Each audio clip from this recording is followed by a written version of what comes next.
Very special guest, Tiffani Faison from Top Chef fame, a TV star, chef on TV. TV star, yeah, chef on TV. I'll give you that, definitely. High expectations here this morning. I don't know, maybe we should manage it. Yeah. Okay, all right. So welcome to the show. Thanks. And I was trying to pronounce the dish, and I'm going to try again, okay? Roasted grass-fed ribeye and razor clam vinaigrette. Easy, perfect, you got it. All right, we're off to a good start. Yeah, So what goes into definitely.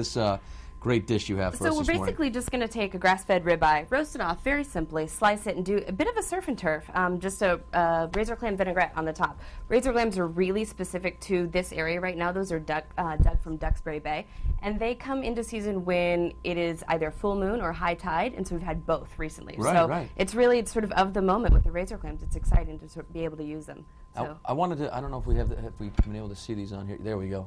That's what the razor clams look like. Maybe I'll take one out so people can see it, because we're used to, you know, the little necks. Right. And the it's sort a of round clams. one, right. Well, obviously they get their name because they look like a straight razor, so Right. that's where it comes from. And then you just score them on the side, and you can either roast them. We're just going to take them out raw this time, and then just warm them lightly in a vinaigrette and just feed them on the top of our ribeye. But yeah, they're really unique.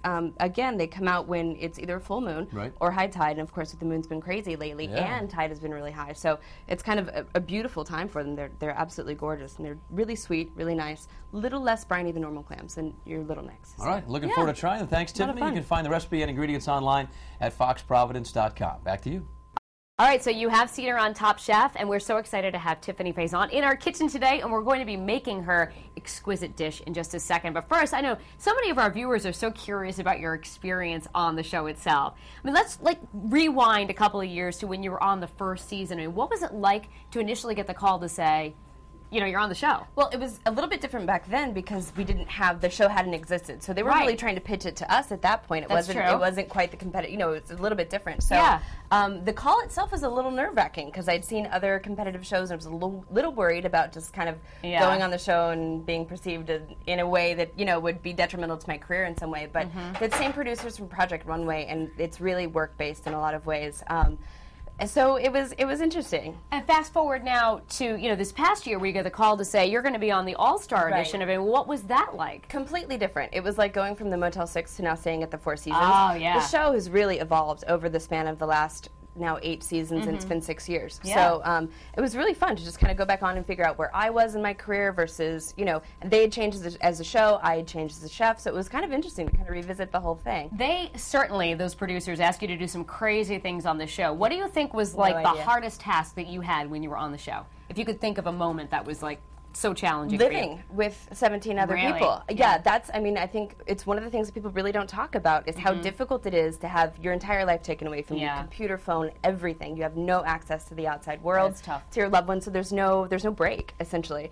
And you're talking about living with those people real quickly. I mean, could you make friendships, or was it just such ultra competition that it was impossible to do that? Well, I think that's where it really varied the second time coming back, is there was no like random sous chef from Minnesota. We all had a sense of who each other was Right, and right. had a lot of respect for each other as chefs. So within that, it was impossible not to make friends. So. All right, well, I am looking forward to learning from a pro, because I am not. So we're going to be cooking with Tiffani in just a minute. There are only 2 episodes left of Top Chef as well. And you're going to be back on the reunion show, right, on April the 6th? April 6th, I think, All right, yeah. We're going to finish cooking in just a minute. Now we'll send things back over to you. Welcome back. We're so excited to have Chef Tiffani Faison cooking with us in the kitchen today. What? I know, you hear it? She's already got the sizzle going on with the steak. I mean, it just doesn't get any better. sizzle. What do you are? Finally, somebody bringing some sizzle to this show. Oh my Talking gosh, about, Patrick. not just me. That's hard. I know. that's Get him. bad. Get him. Oh my God. No, It's a seriously though. compliment. It's trying to Yeah, you're great. make the guests feel comfortable. Okay. And she's going to teach Patrick a thing or two, because clearly he Lord needs knows help I in this need it. kitchen. We're going to teach Okay? you the sizzle. So Okay, we yes. have the ribeye started in the pan. Yep. One of the things I think is great for home cooks that maybe just gets lost in the process of cooking a steak at home when you're cooking it in a pan. Really high heat. It's going to make your kitchen smoky. It's going to be like, you know, open the door, turn the fire alarms off or Right. whatever. Just really let the smoke go. Get a really nice hard sear. Over salt it, whatever you think is enough salt. Give it a little bit more. That's kind of the key to great steakhouse steaks. Ah. And it'll get that really nice, beautiful crust. So we're just going to flip this guy. He's about done. So that's what you want when So you how go long to have high heat. you been cooking that with? And what are you cooking it with? What's in the pan? This is just olive oil at this point. So we've just flipped this. It's right where we want it to be. We're going to actually turn it off. If you want to add the garlic and thyme, kind of jump back after you do it. Just throw throw these it in? guys right in the pan. Jump Got back? it. Jump back. It's going to do that little it's popping. poppy thing. We're going to turn it off and let that sit for just a second. Add a little butter and baste it. In the meantime, we're going to start the vinaigrette for this. So if you want to take our olive oil and just add a little bit to the pan. We've got the pan on like medium-high heat at this point, so we're going to turn it low. Is that good or more? A little bit more. Okay. There you go. So we have, basically this is a little bit of a take on kind of surf and turf, kind of sausage and peppers. Okay. Got it. So we've got some really elegant ingredients. This is spring garlic. Okay. A little bit of a preview of what's to come. Like we're just right around the corner from spring, although you wouldn't have known it yesterday.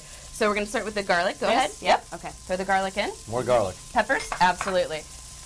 Cipollini onions. These are just really small sweet peppers, really beautiful. They look nice. Okay. And if you want to give that a stir with a spoon. All right. We're going to season that just a little bit with a little bit of salt. Just reach behind you. So you want it to slowly start to break down. This isn't something you want to really cook heavily. You want to just kind of nice saute, not a lot of caramelization. Exactly. So over here, we're going to take a little bit of butter and throw it into the pan. Again, really, like one of the keys to home cooking in terms of steaks, and this is why you go to a steakhouse and pay a lot of money for a steak. Not afraid of butter, not afraid of the salt, and that's why it's delicious. So I'm going to steal your spoon for just a second. One of the things I do at home, just baste the end of it with the garlic and thyme, and that really brings in all of those flavors nicely. So I'm going to hand you back the spoon. Okay. And if you want to, these are our razor clams. We've taken them out of the shell. Let's talk about these things. Yeah, these are cool. These are so unique, Very right? cool. Yes. Okay. So razor clams are pretty indigenous to the area around here. They're one of our treasures in New England. Yep. And what's interesting about them is they have one of two things that usually when it's full moon, it's also high tide, but you have to wait for high tide. And if you have full moon and high tide. Yeah, they're right here. Look at that. I would never think that was a clam. I know, odd kind of looking Yeah. guys. Put it right here. Do they float to the shore? Do you have to go digging for them? You have to dig them. Okay. Go through the sand and you have to dig for them. Wow. So, and obviously, as we spoke before, they get their name from, they look like a straight razor. They do. So that's kind of where it came about. So here we are with this. We're going to add a little bit, this is a vinaigrette, so it's not just a saute. We're going to go ahead and add more olive oil to it. Okay. Here you go. I feel like I'm just learning so much from you. Dump. Don't be afraid. Yeah, olive oil is great Dump. for you. There you Dump go. it. All right, done. A little bit more salt. Tiny bit of chili flake, just a pinch. Ooh. I like spice. Yeah, I do. Sizzle and spice. Let's just sneak in a little more. Yeah, a little more. Throw it in there. Exactly. And then the red wine vinegar. Just like a little splash of red wine vinegar. You want a little bit of acid to break up the fat of the steak and then the nice fat of the olive oil. Maybe a little bit more. There you go. She's shy. there She's we go. very shy. I don't No want need to to be dump. shy. Patrick's known for dumping. Do you dump? I dump. You know, it's okay. My mother is like the world's most talented dump cook. Oh, And there she you calls go. herself a dump cook. So It's the recovery after dumping that's the hard part. If you dump too much stuff in. yeah, you have to make up for it. So we're going to take all of this out. You don't want to put you want to put the vinegar in at the very last moment so it retains the acidity. Yep. You really want to keep that acidity. Okay. So from here, if you want to take just a little sprig of parsley, and I'm going to grab some dill. Dill is kind of my new favorite. I've fallen in love with it. It's my new favorite herb. Kind of gives a really nice, bright, high note to things. As long as it doesn't remind people of pickles, it's fine with me. Yummy. So here we now- are. Have our steak. If you want to go ahead and force that steak on the plate. And we've got our finished product right there over on We the have plate. our finished guy, yep, ready at to that. go. And we'll just spoon the vinaigrette right over the top. You want to hold that right there? Okay. Yum. And this is kind of like the beginning of spring for me. You know, Yeah. like we're thinking about Oh, grilling. it We're smells not so, quite vinaigrette there. smells so good. The herbs really add a nice quality to spring. Really nice freshness. So if you guys want to just give it a little. All right, Patrick, that we're going guy to take over. a quick bite. Put I this will on let here. you do the honors. I know you love steak. Tiffany, thank you so much for pleasure. joining us. We'll see you on the reunion show, in 2 weeks or so? In 2 weeks. All right. Yeah. We appreciate you joining Thank us in the you. kitchen Really today.